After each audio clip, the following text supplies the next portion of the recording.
Hello everyone, आज हम पढ़ने वाले हैं साइंस का सबसे बहुत इंपॉर्टेंट टॉपिक जो है फोर्स। ये साइंस का very very very important topic है। आप चाहे कोई भी क्लास में क्यों ना हो, थर्ड में, फोर्थ में, फिफ्थ में, सिक्स में, 7, 8, 9, 10, 11, 12, कोई भी क्लास में क्यों ना हो, अगर आप साइंस पढ़ते हैं उसके लिए साइंस में सबसे ज्यादा इंपॉर्टेंट ये टॉपिक है जिसका नाम है फोर्स। ठीक है, आप किसी क्लास में से फर्क नहीं पड़ता। तो आइए हम समझते हैं आज साइंस में जो बहुत इंपॉर्टेंट टॉपिक जो फोर्स है, इसकी डेफिनेशन क्या है, ये फोर्स होता क्या है, इसे समझना होगा। ठीक है, तो सबसे पहले डेफिनेशन समझते हैं। क्या डेफिनेशन है? अ पुश और pull acting on an object is called force. किसी भी ऑब्जेक्ट पर जब हम पुश और पुल करते हैं, किसी भी ऑब्जेक्ट पर जब फोर्स लगाते हैं, जब पुश करते हैं उसे या फिर पुल करते हैं, तो वो हमारा क्या कहलाता है? फोर्स कहलाता है। क्या आप समझ पा रहे हैं? तो फोर्स क्या है? फोर्स अ पुश और pull acting on an object. किसी भी ऑब्जेक्ट पर हम ऑब्जेक्ट को धक्का दे रहे हैं या फिर उसे खींच रहे हैं, है ना, तो वो हमारा फोर्स कहलाता है। जैसे कि एग्जांपल के तौर पे मान लेते हैं, जैसे कि एक कमरा है, ठीक है, आपको दरवाजा खोलना है ना, तो खोलने के लिए क्या करेंगे? आप उसको दरवाजा पकड़ ऐसे खींचते हैं। क्या करते हैं? खींचते हैं, उसको पुल कर रहे हैं। तो उसके लिए क्या चाहिए? आपको फोर्स लगाने की जरूरत पड़ती है। मान लीजिए गेट खोलना है, बाहर से अंदर जा रहे हैं, तो ऐसे पुश करते हैं आप। ठीक है, तो जब पुश करते हैं तो हम उसमें फोर्स लगा रहे हैं। तो कहीं पर भी जैसे कोई सामान रखा हुआ है ना, उसको उठाना है, उठाने के लिए क्या उसे खींच रहे हैं, पुश कर रहे हैं, उसे उठा रहे हैं, है ना, पुल कर रहे हैं, उसे उठा रहे हैं, तो उसके लिए फोर्स की जरूरत पड़ रही है ना। स्ट्रेच करना, किसी चीज को खींचने के स्ट्रेच करने के लिए भी हम फोर्स लगाते हैं। तो ये कोई परमानेंट फिक्स डेफिनेशन नहीं है कि यही एक डेफिनेशन हो जाएगी, पुश और पुल करना। बहुत सारी चीजें इसमें मिलकर एक फोर्स बनाती हैं। बस एक मोटे मोटे तौर पर हम समझ लेते हैं कि किसी भी ऑब्जेक्ट को पुश करना या फिर पुल करना, ये हमारा एक फोर्स कहलाता है।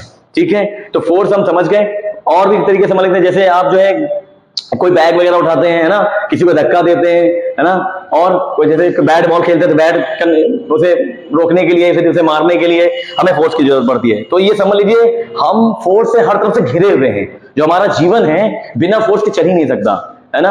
आप जाते हैं, स्कूल जा रहे होंगे, स्कूल में आप सोचिए, इतना समझिएगा, आपको लिखने के लिए भी पेन उठा रहे हैं तो फोर्स लगा रहे हैं, लिख रहे हैं तो भी फोर्स लगा रहे हैं, मतलब हर जगह फोर्स ही फोर्स। आप चल रहे हैं, खुद के ऊपर फोर्स लगा रहे हैं, आप कहीं जा रहे हैं, फोर्स लगा रहे हैं। तो कहीं ना कहीं हर जगह हमारा जो जीवन है वो फोर्स से घिरा हुआ है। इसलिए फोर्स के बारे में जानना बहुत ही जरूरी है।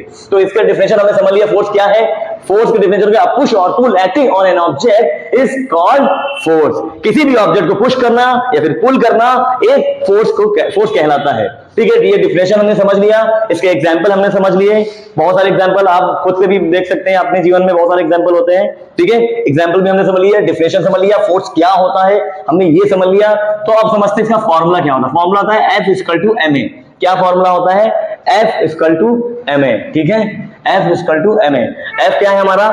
फोर्स। M क्या है हमारा? मास। और A क्या है हमारा? एक्सेलरेशन।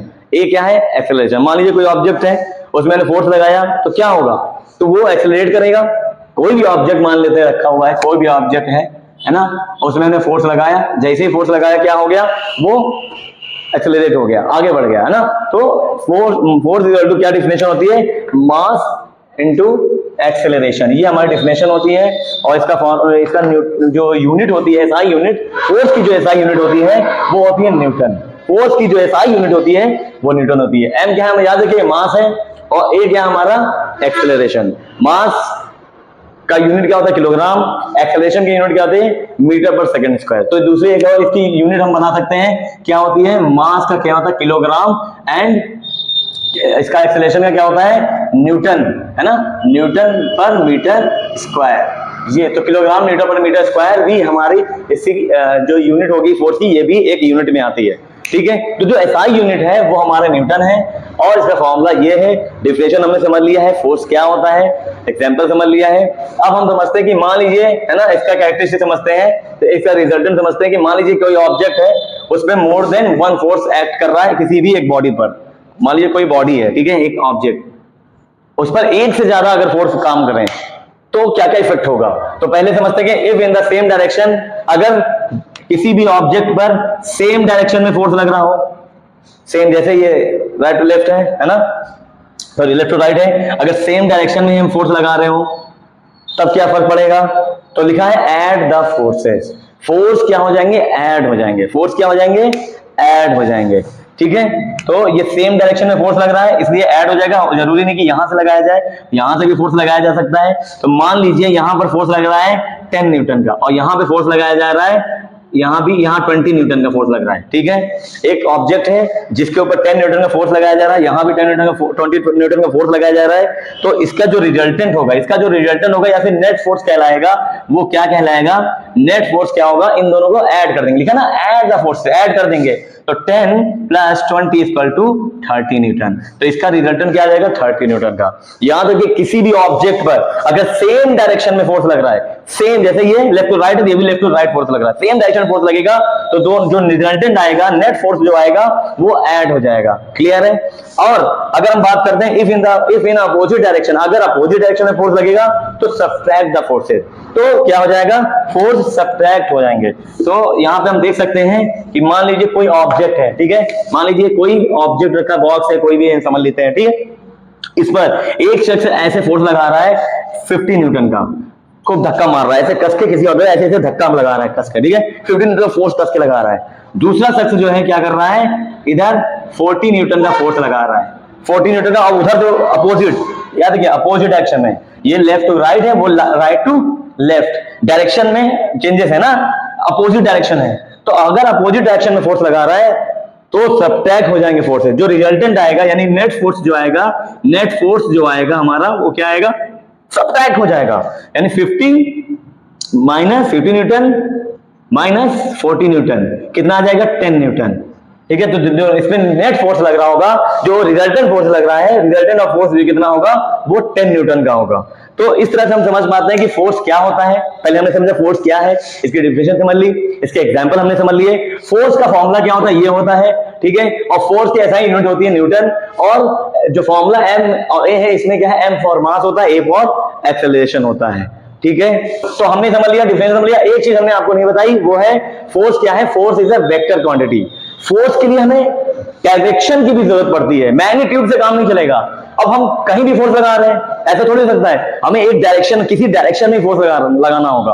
मतलब फोर्स जो है एक डायरेक्शन से रिलेटेड है, कहीं भी फोर्स लग रहा है उसमें डायरेक्शन जरूर होता है। तो याद रखिए, मान लीजिए हमने चेयर खिसका लिया, आप किस तरफ खिसका रहे हैं, जैसे इधर फोर्स लगा रहे हैं तो किसी डायरेक्शन में फोर्स लगा रहे हैं, इधर लगा रहे हैं तो उधर थोड़ी भाग जाएगा, है ना, इधर लगा रहे हैं तो एक डायरेक्शन है, किसी डायरेक्शन में ही फोर्स हम लगा रहे हैं। ठीक है, तो वेक्टर क्वांटिटी का मतलब होता है कि मैग्नीट्यूड के साथ साथ it has magnitude and direction both. ठीक है, it has both magnitude and direction. Vector quantity वो क्वांटिटी होती है जिसमें मैग्नीट्यूड और डायरेक्शन दोनों होते हैं। ठीक है, जैसे कि कोई सामान आप लेने जाते हैं, मान लीजिए आपने कोई शक्कर लिया है, फिर कोई सामान लिया, तो वो उसमें मास होता है, भाई कितने किलोग्राम, इतने किलोग्राम। क्या उसमें कोई डायरेक्शन की जरूरत है, किसी भी डायरेक्शन की कोई जरूरत है तो बताइए, कि इतने किलोग्राम इस डायरेक्शन में, उतने किलोग्राम इस डायरेक्शन, नहीं, तो वो हमारे स्केलर क्वांटिटी में आ जाता है। लेकिन वेक्टर क्वांटिटी क्या होती है, जिसमें डायरेक्शन, मैग्नीट्यूड के साथ साथ हमारा क्या हो, डायरेक्शन भी होता है, वो हमारा वेक्टर क्वांटिटी कहलाता है। तो वही फोर्स जो है, इसका जो कैरेक्टर की बात करें हम, तो फोर्स कैसा कैरेक्टर है इसका, एक वेक्टर क्वांटिटी है। क्लियर हो गया, फोर्स की डिफरेंस समझ ली, फॉर्मूला समझ लिया, न्यूटन जो इसका ऐसा यूनिट है वो हमने समझ लिया। अब हमने इसका कैरेक्टर भी समझ लिया कि फोर्स कैसा कैरेक्टर है। फोर्स एक वेक्टर क्वांटिटी होता है, इसमें मैग्नीट्यूड और डायरेक्शन भी होता है, दोनों होता है। अब हमने समझ लिया कि जब किसी एक बॉडी पर मल्टीपल फोर्स काम कर रहे हो, अगर सेम डायरेक्शन में लग रहा होगा, सेम, तो फोर्स ऐड हो जाएगा। अगर डिफरेंट डायरेक्शन में अगर फोर्स लग रहा है तो वो सब्ट्रैक्ट हो जाएगा। एक बात और मैं आपको समझा देता हूं, यहीं पर देखिए ध्यान से, आपने बैलेंस और अनबैलेंस फोर्स का नाम सुना होगा, balance force and unbalance force. तो समझना है, देखिए बैलेंस फोर्स क्या होता है, बैलेंस फोर्स वो होता है जिसकी नेट जो होगी, नेट फोर्स होगा वो जीरो हो जाता है। सर इसका क्या मतलब है, नेट फोर्स जीरो हो जाने का क्या मतलब है, तो आइए दिखाते हैं। मान लीजिए कोई ऑब्जेक्ट है, ठीक है, इसमें एक शख्स 50 न्यूटन का फोर्स लगा रहा था, इधर से 40 न्यूटन का फोर्स लगा रहा है। अब मान लीजिए ये F1 दिया हुआ है, ठीक है, और ये हमारा F2 दिया हुआ है, यानी कि सेकंड फोर्स हमारा 40 न्यूटन का है, फर्स्ट फोर्स 50 न्यूटन का है। अब नेट फोर्स निकालना है, नेट फोर्स हम निकालने जा रहे हैं। तो नेट फोर्स क्या होगा, हम क्या करेंगे, डिफरेंट डायरेक्शन है तो माइनस कर देंगे, जाहिर सी बात है। तो F1 से माइनस कर देंगे, F1 से माइनस कर देंगे F2 को, कितना आएगा, 50 माइनस 40 यानी कि 10। अब बताइए नेट फोर्स कितना हमारा आया, 10 न्यूटन। अगर नेट फोर्स जीरो नहीं आ रहा है, अनबैलेंस फोर्स कहलाएगा। जिसका नेट फोर्स जीरो नहीं होगा, अनबैलेंस फोर्स कराएगा। तो इसका नेट फोर्स कितना आ रहा है, 10 न्यूटन का, जीरो तो है नहीं, ठीक है, ये हमारा अनबैलेंस फोर्स है। अब दूसरे शब्दों में समझना हो तो ऐसे समझ सकते हैं कि मान लीजिए कोई ऑब्जेक्ट है, इसमें डिफरेंट डायरेक्शन में कोई फोर्स लगा रहा है, एक तरफ ज्यादा फोर्स लग रहा है, एक तरफ कम फोर्स लग रहा है ना, समझिए।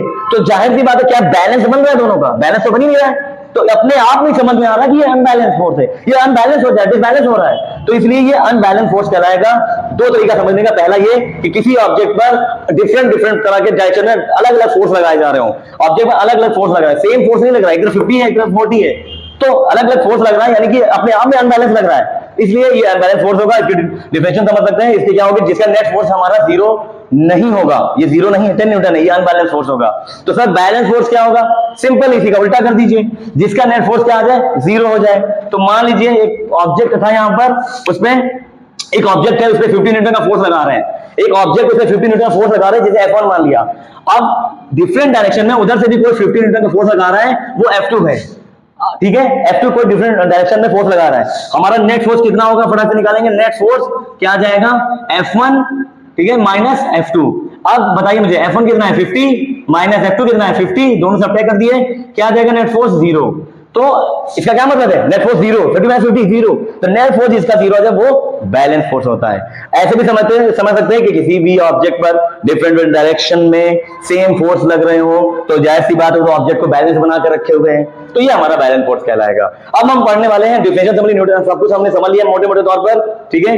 अब हम इसके बारे में पढ़ेंगे इफेक्ट ऑफ फोर्स, जिसके बारे में हम पढ़ेंगे नेक्स्ट वीडियो में, क्योंकि इस वीडियो में हमने डिफिनेशन, यूनिट, फॉर्मूला और रिजल्टेंट के बारे में पढ़ लिया है, ठीक है। ये वीडियो बहुत लंबी हो जाएगी, इसलिए हम इसको यहीं पे खत्म करते हैं। हम नेक्स्ट वीडियो में हम पढ़ेंगे क्या, इफेक्ट ऑफ फोर्सेस, ठीक है। फोर्सेस में कौन कौन से इफेक्ट होते हैं विद एग्जांपल, उसको बहुत ही अच्छे तरीके से समझेंगे। आप बस उसको समझिए कि देखिएगा, आपको अपने आप ही सब याद हो जाएगा, ठीक है।